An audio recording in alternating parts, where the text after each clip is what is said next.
هذا هو الكعك اللي حضرته. يعني ما يستحقش فيه حاجه تاع البيض ولا حاجه، يعني الكعك يجي بحاله بحال تاع زمان. قالكم بلي سيو، قالكم بلي السلام.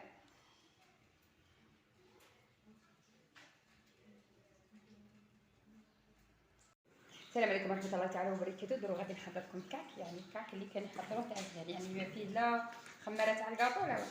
فيه كاس تاع حليب، كاس تاع زيت، الماء زهر غادي نبخ به، الخماره تاع الخبز غادي نضيفها هاك، ما غاديش ندير فيه البيض، غادي ندير فيه حبه حلاوه، وندير فيه النافع، وندير فيه الزريعه تاع البسباس، وندير معاه نص مغرفه تاع الخل وقرصه تاع العسل.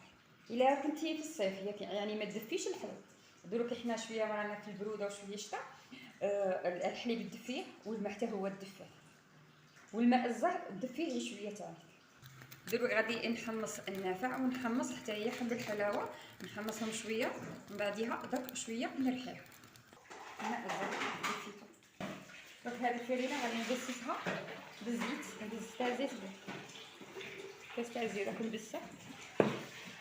درت 8 مغارف تاع السكر، درت مغرفه ونص تاع خماره تاع الخبز،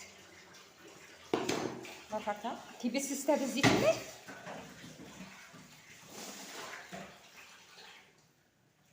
دوك نزيد هذاك الماء الزهر، ودوك نزيد هذوك الاخرين اللي حمصتهم.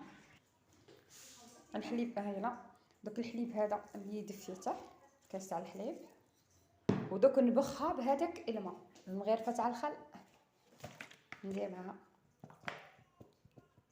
مغرفه تاع الخل صافي. دوك نلمع به.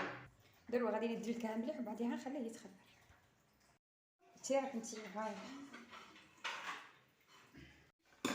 دروك قصصته كاع بالمقص.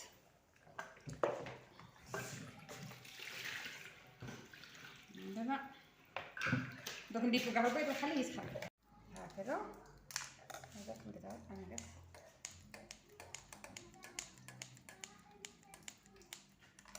هكذا، يعني ما غاديش نركب العجينه وندخلها هكذا اصاي.